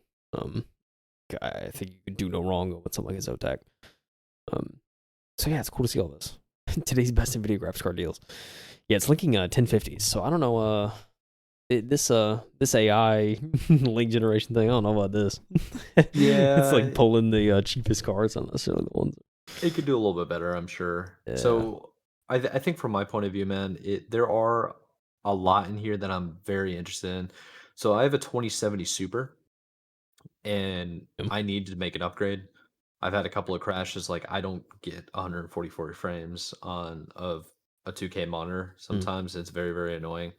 So I'm like, dang man, like I can't play Halo Infinite. I think it's because my GPU's dying over Mm. time, and Yeah. I use RTX voice. But when I'm playing COD, I have to turn it off because my voice turns robotic. Oh, So I yeah. think my graphics card is just not capable anymore because like RTX voice was new for my Mm. graphics card, right? Now I'm thinking, I'm like, dude, I mean, I could get this like I could be chilling with an overclocked 4060 RTX. Like that's a pretty big upgrade, and it's only $300. Yeah. So now I'm like, dude, maybe I should. You know what I mean? Should we be riding? It's just Yeah. Yeah. It's I crazy. don't know. We'll see. But Yeah. it makes Hey, you dude. think. That's what I love about this time of year. Like, Yeah. Hey, let's get dude. consumeristic. 2070, dude. It's a couple years old. Couple generations back. So. It is, yeah, yeah. So 2070 Super came out, I think, in like 2018 or something, 2019. yeah, something like So that. So hey, man. Could be time at least go 30 series. There's some affordable 30 series out there, especially if you go maybe on the used side. So mhm. gaming Now is monitors, the Mike. time. Got to think about some stuff with gaming monitors. Dave James even says it. Can you afford OLED? Can you really afford OLED? I don't know, dude. OLED's pretty expensive, especially in gaming monitor sets. So I don't know. Yeah, it is Um, expensive, but the quality you get is really good. It just depends on what you're um, using. yep. Um, Yeah, it sure does. I mean, yeah, he mentions HDRs are nice to have, not need to have, which is very true. I mean, HDR is kind of cool. It's a TV in the living room. I got it's HDR. I played Xbox games on it. Looks oh yeah. amazing. It's like, when I'm on my PC, I'm not as like, oh, I need HDR. So I don't know. I guess it depends on kind of a. I don't know, I'm not super impressed by it, but it is noticeable. Um, yeah. How many screens do you want? Like you were saying, Mike. How performing you want your PC to be? You get more screens, get more stuff for the card to deal with. Can all bog it down. So Yeah, dude, I mean, it just comes down to what you want. It's like if you want first person shooters, you want the maximum amount of frames. Do you really need three monitor setup? No, probably yeah, not. But probably if not. you're playing like something as classic as World of Warcraft or like freaking RuneScape, dude, give me all the monitors. Yeah, I'll right. have my actual like sports team over here on the TV kind Yep. of monitor set up, watching YouTube on the other one. It's like Yep. there's multiple options. Yeah. Just really depends on what you want Yep. to do. It also depends on your GPU. Be mindful of that. What can your That's GPU fact. handle? And don't go unnecessarily chasing refresh rates, which I feel like I was a little bit like that when I built my PC. I was like, I'd wanted to try and squeeze every frame out and stuff, and then I realized it didn't really matter that much. It's like 10 frame difference, not that big of a deal. No, not really. So yeah, it's cool to see, dude. There's a 1080p 100 hertz monitor, Acer. It's only $90. Yeah, there's some good deals across kind of all sorts of monitors right now, and especially the 1080p market, everything's pretty cheap. 1440p even. It's like this is an IPS 100 hertz 1440 display. That's only $140 at Best Buy. So it's crazy, man. Maybe time for me to upgrade soon. Might give me a little 1440p joint. That's what I'm saying, dude. Yeah, it's looking enticing. Seeing all these cheap 1440p, 240 hertz, like 244 hertz or 240 hertz, 140, yeah, 1440p. Got these numbers. An IPS curved display, 250. Save 100 on Newegg. It's crazy. It's wild out here, man. 4K monitors, dude. 144 hertz, 4K gigabyte This is monitor, actually a crazy deal. $330, dude. 4K 144 That's IPS. that's insanity. And it's It's a pretty good. gigabyte. Yeah. The LG is what so I have an LG right now. It's actually very similar to this, but it's the 2K version. 144 hertz IPS, $510. Dude, that's a deal. Whether or not you want Oh, to man. believe it, it's 32-inch. That's so big. Yeah, that is huge. That's a big monitor, dude. It's a big boy. That's a single monitor setup, dude. Dude, yeah, dude. That's There's cool. there's a gigabyte curved 4K 144 for 480. Pretty decently sized. The Samsung Odyssey Arc second gen 55-inch 4K 165 hertz mini LED curved monitor. Dude, that's a TV, dude. Jeez. 55 inches, bro. That's a TV. That That's ain't a monitor. $1,800, man. It's crazy. And It's then the ultra wide deals, dude. $1,200 off. I know some people during this time of year Ultra they'll wide. buy these things and they'll flip them in like 2 weeks. Yeah. That's Dude, how the they make ultra their wide money, I deals. guess. The ultra wide deals, Mike. Yeah, Want a 34-inch ultra wide, kind 1440p, of. 160 hertz, curved for 240. That's all you need. Samsung Odyssey is actually going down in price a little bit. That's a crazy deal. It's actually $250 off. That's insane. That's actually the deal. But yeah, dude, so many. wild, man. All right, now we're getting so much cheaper. The ultra wide OLED. We're getting to the OLED, like OLED monitors. $575 for a 34-inch 1440p 175 hertz QD OLED curved. I mean, an OLED monitor, are you kidding me, dude? I won't lie. The colors would be crazy on that thing. Yeah, it would be pretty sick. Yeah. This is where, once you get to the OLEDs, that's where you start approaching the $700, $800 territory per monitor. So, it's pretty crazy. Dude, this is a 49-inch ultra wide. Where am I going to fit that, Mike? 49 inches? It's crazy. I mean, dude, the res is insane, dude. It's 5,120 by 1440. Good luck finding wallpaper. Literally. You know? Like you need wallpaper engine. Good luck. Jeez, dude. 144 hertz curved display. It's $900. It's actually $200 off right now on Amazon. It's crazy. Gigabyte Aorus. Dude, 49 inches, dude. That's insane. The huge desk. So big. That's like, my goodness. I would get rid of everything. Yeah, literally. On my desk. Don't need monitors, nothing. Just one giant one. I'd be curious. Oh, dude, I'd be curious how gaming on that would be like. Like, could you just game on what was effectively a single monitor if you just have it in the middle and then? Oh, dude, no. We're bringing back black bars from back in the day. That's what's gonna happen. The ultra wide. Dude, that's crazy. It's wide. That's immersion. If you're playing like an RPG on that thing, that's immersion. Dude, there's another one down here by Samsung Odyssey G9. Look at that. Dude, oh my, it's another one. Yeah. 240 hertz this time. That's $721 off. Breaking the $1,000 mark. For an ultra love wide. This. Read that description. All evidence points to this being a computer monitor, but let's be real. This is a surfboard that can display moving pictures. An extremely nice surfboard, to be sure. You're getting just about every bell and whistle you could want in an ultra wide monitor at the steepest discount we've seen. Yeah, it's $700 off for this monitor. It's kind of nuts. Yeah, that's which is wild, dude. That's insane. That's just monitors, man. On my wish list. Monitors, man. Monitors. Crazy out here. It's on the wish list now. Maybe somebody. Oh, sorry, I can't add that to my wish list. No. All right, dude. We got to talk about TVs briefly. All right, there's some insane TV deals. 55-inch 4K, 144 hertz mini LED. It's actually a crazy deal. It's $600 off. It's only $664 for that. It's pretty nuts. This is what we really need to know for my sake. Yeah. But there's also another period of time in the United States when it is also good to find deals on TVs, and it is Super Bowl weekend. The week following Super Bowl weekend, everybody buys TVs for their parties, and then they return them the next day, and then the stores that they bought them from do open box sales. Deals, yep. Where they've only been used once, and plug them in at the store, make sure it works, you're good to go. But yeah, there's some steep deals here, like $600 on a couple of these. Dude, this one at the end, holy crap! Dude. I'll let you get it. Yeah, you're looking at it. Dude, the LG OLED Evo AI C4. It's a 65-inch 4K 144 hertz OLED display. My goodness. It is so it's $1,500. It's actually $1,200 off according to this. So it's an insane deal. It says big bucks like this get you a big TV, albeit with a somewhat silly name. But what a TV it is! Samsung's S90D is a slightly better display, but you're still getting a lovely panel here. Masses of real estate and all the gaming features, VRR, all ALLM, HDR that you could want. That's crazy, dude. $1,500, but that's an OLED 65-inch. So crazy. You know that looks insane. Oh man. All right, what do we got else here? Some storage? Yeah, do some storage stuff. SSD deals. 5 things I can always tell people before they buy their first SSD. Check your motherboard's SSD slots, ports first. Yeah, make sure you have them. Get the largest capacity SSD you can afford, yes. Get yourself a Gen 4 PCIe 4.0 NVMe SSD. It goes without saying. We're in 2024. Get yourself an NVMe. Wake up. DRAM-less SSDs. DRAM-less SSDs are perfectly fine for gaming.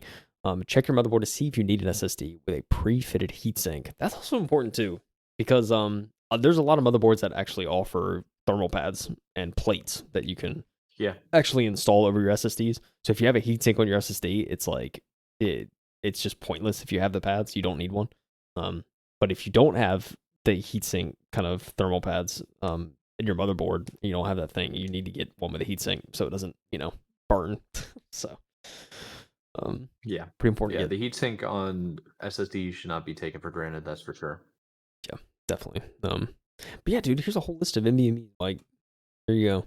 A lot of these are 512. I see a lot of these like half a terabyte is like maybe if you want to do an OS, but even then I'd just be like, dude, just for $55 you can get a Team Group. I've never heard of this brand, but it's a terabyte and it's an M.2. Yeah. So I've noticed, in my personal opinion, sticking with the brands that you recognize is the way to go. for That's just how I've SSDs, always yeah, done it. probably agree. Samsung 990 Evo Plus, it's a terabyte. Samsung's a great brand for SSDs. It's one I recommend. It's only $80 right now for a terabyte. Has decent read and writes.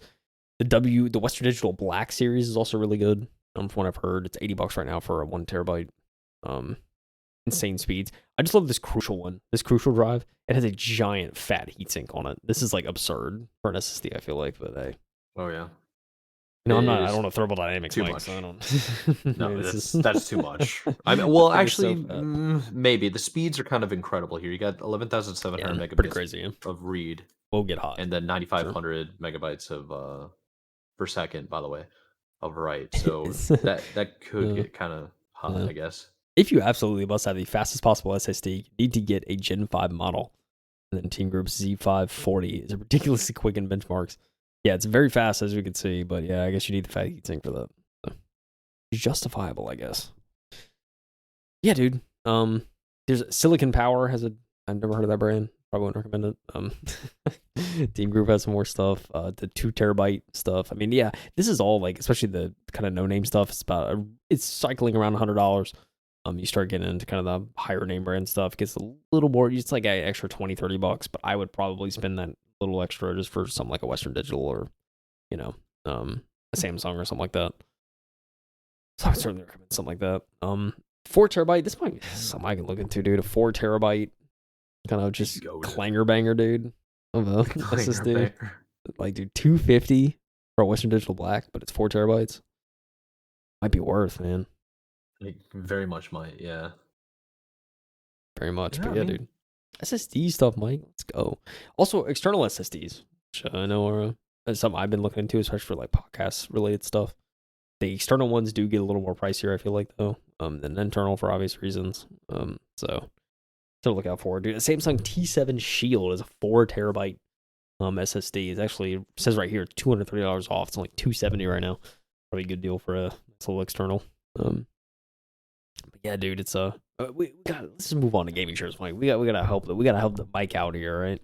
Oh, please. We got a gaming chair. Help. So the 5 tips, if a deal is too good to be true, it probably is. Adjustable armrests are handy. Sure. Mega reclining chairs aren't. Yeah, that stupid like lay flat.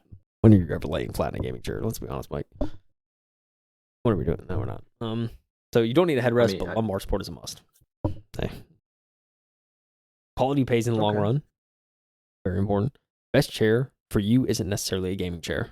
That's another thing. That's what I talked about earlier. That's office chairs. Office chairs, man. I'm telling you. Yeah, sometimes you do not need a gaming chair. That's a fact. Yep. But all of these are gaming brands. Yep. I mean, what do you think, Mike? What is your kind of thing? Like, you want a gaming chair? Is that what you're looking for? I do not care. Let me put it that way. I just don't care. I have a current list of a game that I like, a chair that I want to get. It is. I'll actually show you. I don't know anything about this, and this is an exact like sale, but it was allegedly 23% off. It looks kind of cool. It's an ergonomic branded chair. It has 301 ratings and 4.4 stars. So who freaking knows? It's from a brand I've never even heard of. Patio Mage store. Mike, why don't you just get a sim racing cockpit? That's what I would do. Dude, that's a fact. For $170 wheel and stuff too.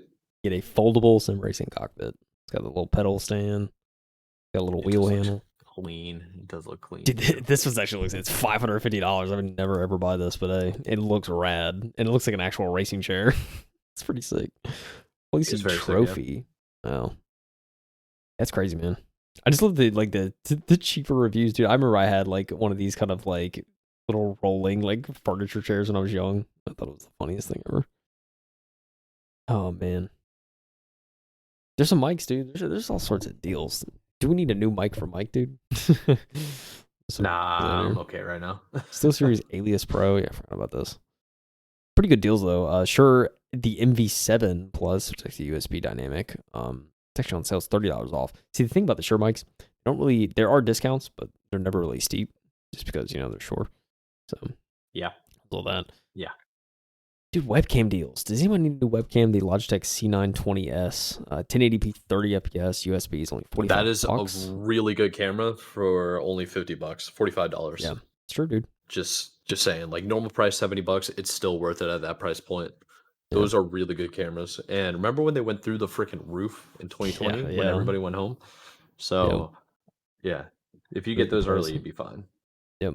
The Razer Kaio Pro, which is the 1080 60 FPS, it's actually $100 off on Amazon right now. So nice little webcam there. Elgato's Facecam Mark II. It's a 1080 60 or 720 120 FPS USB camera. It's $120 right now, so it's $30 off. The OBS Bot Tiny. I remember this little thing. It's like I think it's got like the tracker, so we can like see where you are. It's a 4K USB camera for $143, so that's pretty good. Or Mike, you could just for $12 at Walmart, you can get a Logitech C310. You can probably find. Dude, you can probably find. I mean, that's a good one, but you could probably find like a Logitech I think it's C270. Let me see if I can find one right now. Logitech C270. This is my first ever webcam. It's a 720p camera. Yeah, it's $18. That's crazy. So yeah, $18. But I mean, $12 for that one, and that's 1080p, I believe, right? Yeah, I think so.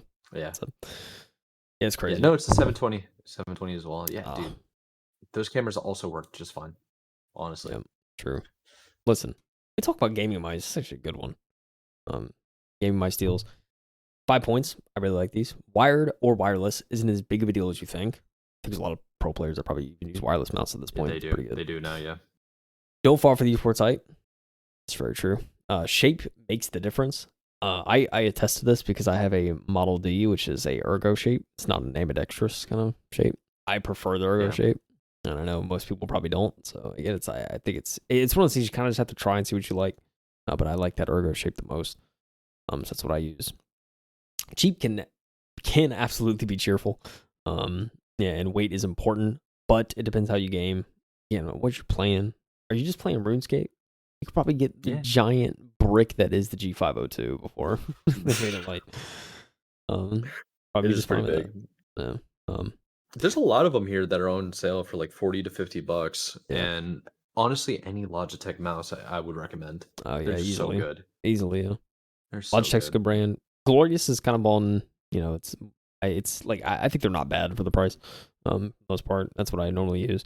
I've used Razer before. Razer's also really good. Yeah, dude. I mean, there's a lot of good brands out there. I didn't know Turtle Beach made a mouse. Did you know that Turtle Beach makes mice? That doesn't surprise me. That it's new to me because they used to only make headsets. I thought. Yeah. So mostly. Doesn't surprise me really. It's just new. Yeah. Yeah. G502 Lightspeed. See, there's like the lighter version of the G502. It's actually $70 off. Oh, there you go. Death Adder V3 Pro. I remember the Death Adder was like one of the first gaming mice I had. The original Death Adder. I think it's like sitting on my shelf over there or something like that. Pretty sure I still have it. I think it's clunky. Hey, dude, got the job done. The Logitech Pro X Super Light, really good, nice Pro kind of mouse. The Pro X Super Light 2, it's actually $40 off. And it's a 44K sensor. I think that's what I have. 44K DPI is nuts. I have the Pro Super Light. Pro X Super Light, not the 2. But it's really good. It's a really good mouse. Highly recommend. 25K sensor. It's crazy. That's nuts, man. Yeah, but I don't know. A lot of good deals. They're worth checking out. Gaming keyboards, which is actually interesting to me because I've been thinking about upgrading my keyboard. This keyboard's still doing well, but it's one of those things like there's better options out there for pretty cheap. So I don't know. Considering it. Are you a num pad? The No, number I'm pad 10 as well? keyless. 10 keyless all Oh, day. oh, you kill me. 10 I keyless all need the day, number dude. pad. Ah, dude. I don't use it. I don't do data entry, so you can miss me with it. Oh, fair. Yeah, I do. So Yeah. that's why I have to use it. Five things I always tell people when they're buying a gaming keyboard. Good mechanical keyboards are cheaper than you think. That's very true. You don't need Bluetooth, but 2.4 gigahertz wireless is great. Go for a Hall effect keyboard for competitive FPS gaming. I didn't even think about that. Some sort of Hall effect switches. Don't give up keys you use just to have a smaller keyboard. Very true.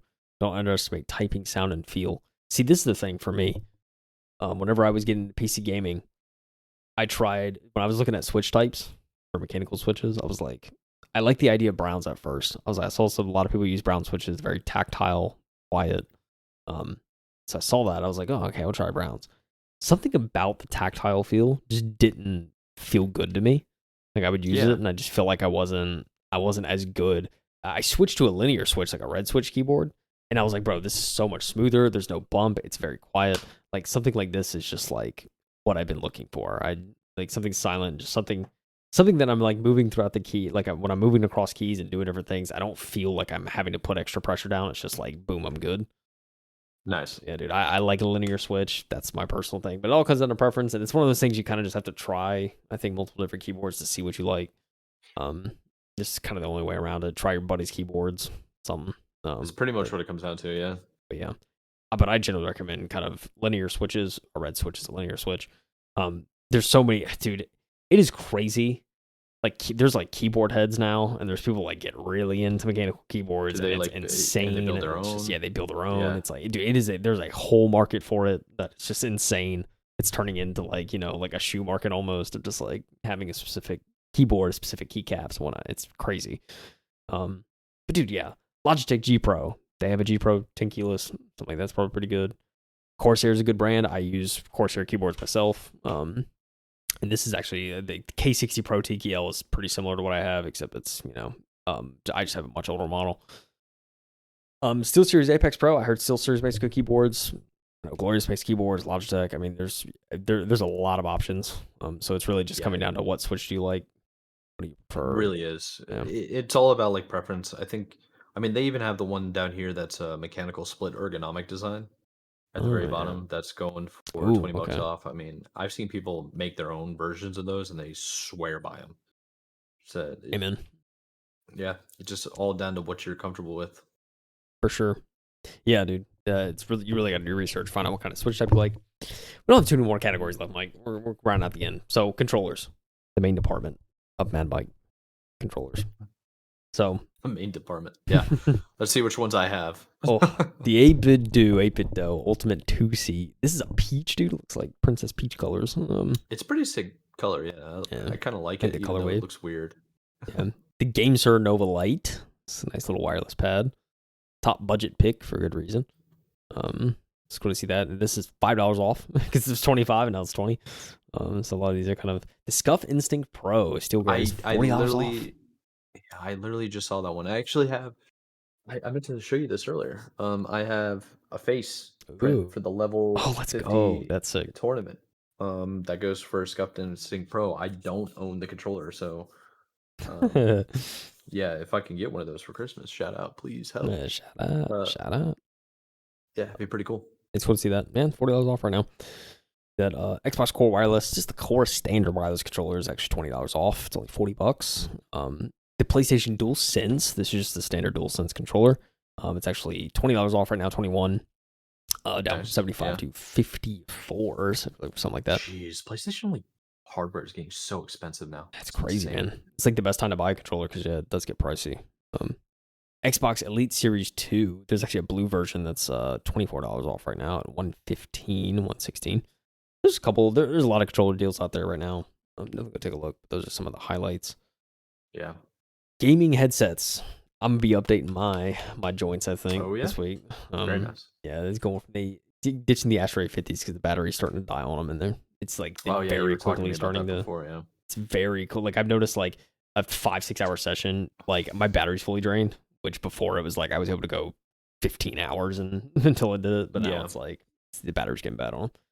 So 5 things I could always tell people when they buy the first gaming headset: wired, might mean ultimate audio, but wireless has come a long way. Very true. I use wireless. That's works for me great. Drivers make a difference. If it looks comfortable, it usually is. That's actually a good tip. It's comfortable. It's comfortable. It probably is. Built-in mics are nice to have, but not necessarily essential. For me, I never use built-in. I never use a built-in headset mic ever. So, and then battery life equals quality of life. There you go. And that's why I think I'm probably gonna switch to SteelSeries and have a nice little kind of swappable battery. Yeah, dude, there's so many deals out there, Mike. Just look at this. Hey, SteelSeries actually has a deal down here. Yep, sure do. So normally when I went through finding out what kind of audio system I need to use, like right now I'm using earbuds, IEMs, and I like them because they're just like low profile, and I've been trying to use them a little bit more, especially during gaming. It's a freaking game changer. I've also used like a different EQ setting with my mix amps that I have. Very, very fun stuff. For me, man, it was always like I love SteelSeries. I know Astros for a while was really good, but they've just kind of fallen off like big time for me. Yeah. A buddy of mine has like crazy high end studio like Sennheiser Yeah. headsets. Yeah, he goes all out on those. So you can definitely go far with the name brand stuff. Yeah. Yeah, I know like Mass Drop or Drop, I guess they have a collaboration with Sennheiser for the HD 600s. Those are like really good drivers from what I've heard, and like highly recommended for just anything outside of gaming. But I'm sure they're great for gaming too, but yeah. But yeah, dude, they talk about the Arctis Nova Pro. I'm probably gonna get something similar to that. Their Pro headset. Get some wireless, something nice. Yeah. Yeah, dude, I'm looking forward to that. CPUs, Mike.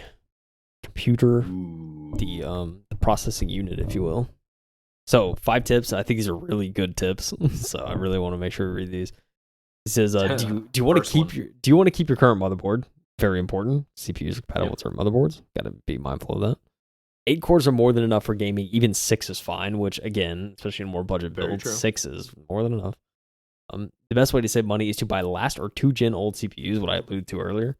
It goes for a lot of things in tech. Buying the last gen is often pretty good. You don't actually need a big AIO liquid cooler, even with a high-end chip. It's also true. I know you look at multiple fans, giant radiators. You really don't need it. It get crazy. So, yeah. Modern CPUs work best with super fast RAM, but it's not a must-have. Very true, dude. A lot of things, a lot of deals right now, Mike. An i5 12400F is only 100. Only $110 right now. So that's a 6-core, 12-thread, 4.4 gigahertz boost. Come on, dude. CPUs get crazy now. There's a lot of sale. I mean, the this i5, next one, 13600 KF, 14 cores, 20 threads, 5.1 gigahertz boost. Only 175. Yeah, dude. That's pretty good. Deals, before we go too far, this Ryzen 7 5700X is $190 off. That is a wild deal, and that's like a really good PC CPU. 8 cores, 16 threads, 4.6 gigahertz boost. So it's no joke either. And it's like compact size of power, 65 watts. Whereas the Intel i5 13600 that you mentioned, 125 watts. So you got to be paying attention to the power supply metrics as well. Very cool. Very, very cool. A lot of deals. Talk about motherboards too. There's good deals on motherboards, like $50 off a lot of them. Some of them are pretty minor, like 10, 15, but motherboards. There's one that's off for 160, but it's a high-end board. The MSI Meg Z790 Ace. That's no joke. Yeah. 3 PCIe slots, 5 M.2 slots, 8 USB rear ports, 2 2.4 rear ports. Dude, it's crazy. That is so much stuff. Wi-Fi 6E, which is a pretty big deal. Overclocking and cooling features. So, what else are we going on to? It's a lot of RAM deals too. I feel like everything's a RAM deal now. Like the prices have finally come down to like some normalcy. Yeah, you don't even need a Black Friday deal to get a good deal. Some RAM. Dude, a lot of DDR5 talking. Most of the discounts are pretty minimal. It's like 25, 10. There's some that are like 50. It's a pretty good deal. Dude, just standard stuff. I mean, this is all good stuff. Like, the T-Force Delta. I know it's kind of like the Corsair Vengeance. Always go to. Get a little RGB action. Why not? But if you don't get RGB, you can get a similar RAM for much cheaper. So be mindful of that too. And then you want to talk about networking deals, Mike? You want to talk about routers, dude, as they call in the UK? Routers. Dude, nice routers. Oh my god. Netgear Nighthawks. You remember those, dude? The Nighthawk routers. I have one. I have two technically. Okay, so okay. Only one in use. Man, strapped up over here. I like it. We had her. Wi-Fi 7 on the new Nighthawks. Crazy. Wow, dude. Yeah, it looks so basic. I know, it just looks like a PC tower. It looks like the Apple trash can tower. Hey, quick notice, the Amazon Euro Max 7 that came out is $1,000 off. And you might be asking, oh wow, $1,000 must be like $500. No, it is still $1,300. So it's a mesh system. All right, let me just read this. No, you haven't misread that price. It really is $1,300 worth of wireless routers. But hear me out. If you have a very large house and you're using a single router, you'll almost certainly have single dead spots everywhere. Mesh systems solve this problem by providing a continuous single network that can seamlessly move about. Amazon's Euro Max 7 is very easy to set up and use, and we found that when we reviewed it. With 4 units in this package, you can set up a wireless network on a small farm.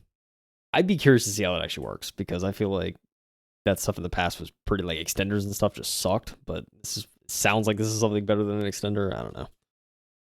Yeah. It's got me really curious. I'll have to look into that. I mean, obviously I don't have a mansion, so no reason for me to have a mesh system, but we'll get there one day. Yeah, working on it. We gotta talk about VR headset deals. We can't leave Black Friday without talking about VR headset deals. PSVR 2 is actually crazy. It's $250 off, Mike, for PSVR 2 right now. It's only $350. You get the PSVR 2 and the Horizon Call the Mountain bundle. So yeah, PSVR 2s are pretty cheap already.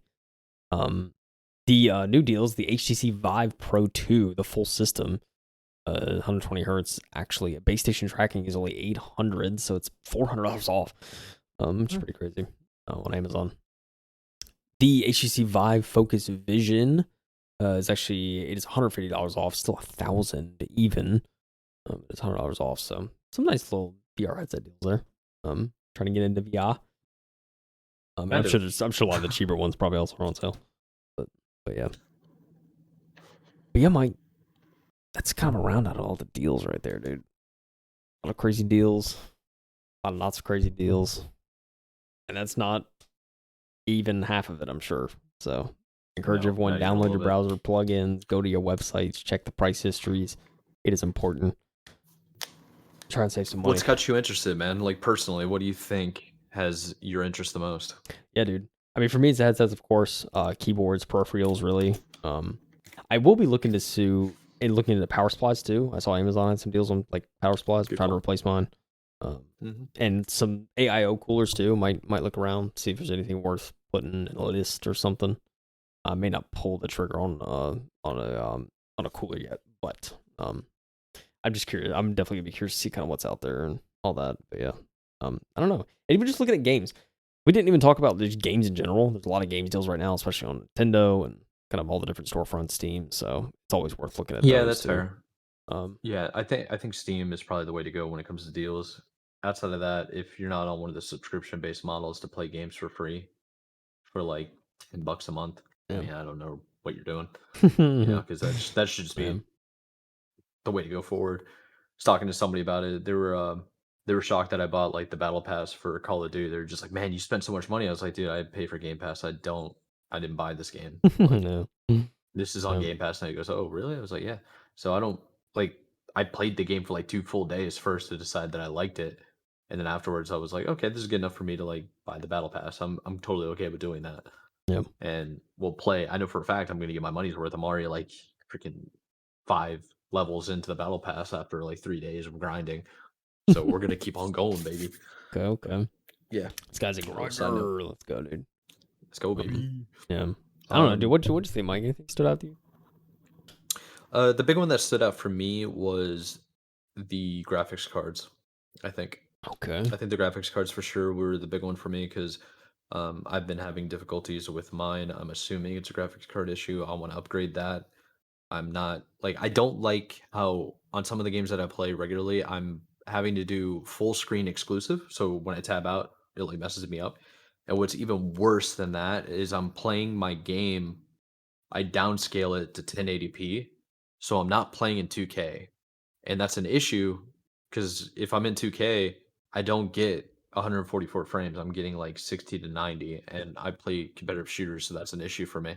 But when I go to 1080p, it's like, oh yeah, you're fine. Like, yeah, no worries, 200 frames, Yeah. whatever. Yeah. So I don't know what's going on. I just know I'm tired of it. So it might be time to upgrade the Okay. GPU. Okay. So Like it. to see the deals, I'm over here. Like I even got it open the tab. I'm like, dude, I mean, bro, I could be over here with a brand new 4060 for like, dude, how much was this? $280? Yeah. Just make sure you don't have CPU bottleneck, dude. That's all I would say. That is, I'm not purchasing nothing until I go to PC part Yeah. picker and I decide Yep. if it's even possible, if it will physically fit Yeah. in my Yep. console. Yeah, that's the big one Smart for me. man. And honestly, I might not even do the 4080 series. I might just do like a 3080, you know? Yeah. Honestly, I feel like it's Because probably for your needs would make more sense, but I think it is because it's like I'm not trying to go over the top. I'm not trying to do anything super special. It's just, bro, just help me out. I just want to not have to turn off my RTX voice. You yeah. know? Yep.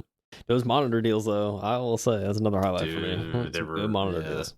So, that's a fair assessment right there, dude. For yeah. sure. So, you know, we'll see, dude. Oh yeah. Maybe it's It's overspend cool. year. Maybe it's a year I overspent. Maybe I'm Charge it dude. to the credit card. Close your eyes. It'll be fine. Yeah. Oh, jeez. Yep. Oh my goodness. Dude, well, I think it's All right, dog. we're just so over, dude. Like, gotta end it, Mike. We are very much over our allotted time. This happens every single holiday. Have you noticed? Yeah, It happens every Black every Friday, time. you know. Every Black Friday, we go over the limit of what we expect to do. But I feel like people got 45 minutes worth of content in terms of just like weekly news, and then diving into the Black Friday deals is always a benefit. I remember there were a couple of people that watched last year's episode, and they were like, "Oh yeah, it helped them out with a couple of purchases." So hopefully, we can help some people out this time around. Oh yeah, Dad. Yes, sir, dude. Anyhow, do you have anything else to add before we let the people go on with their weekend, their holidays? Nah, dude. Go eat a lot of food. Go buy some stuff. That's all I got. Go get fat. Yeah, That's dude. all you need to do. Calories don't count on Thanksgiving. Remember That's all in Ja Rule. that. Hey. Oh man. All right. Let's let the people go. Thank you guys for tuning in. It was a long one. If you made it this far, we really appreciate you. Show us some love in the comments, and we'll make sure to like and pin and all that kind of stuff to say that you were here. Without further ado, if you want to check out anything, links are in the description below. We have timestamps as well. Come back whenever you want to check us out. And anyways, I'm your host, Michael NC. My co-host right here is Kyle Heath. He's wearing Cloud9 today. I should have worn mine. I was wearing a Cloud9 hoodie all weekend. I got a call back. I went to the bar the other night and they talked to me about Cloud9 and they're just like, oh yeah, that's pretty cool. Like, what games do you play? I'm just like, dude, about 10 years ago, if I was wearing this, people called me a nerd and a loser. So it's cool to see. It's like we're out to the bars and people recognize it. It's kind of sick. Let's go, dude. That's awesome. Gotten shout outs for Team Liquid as well. Okay. Yeah. Okay. I like Anyhow, just wanted to do a little side note, reminded me when I looked at the logo. But yeah, anyways, I'm your host. We'll talk to you next week. Have a lovely weekend. Have a lovely holiday. We'll hopefully tell us what you buy if you buy anything. Cyber Monday's on Monday, although that doesn't really matter anymore. Deals are year round now. Yep. But we'll see you later. Take it easy. Everyone eats food. Peace out. Eats food.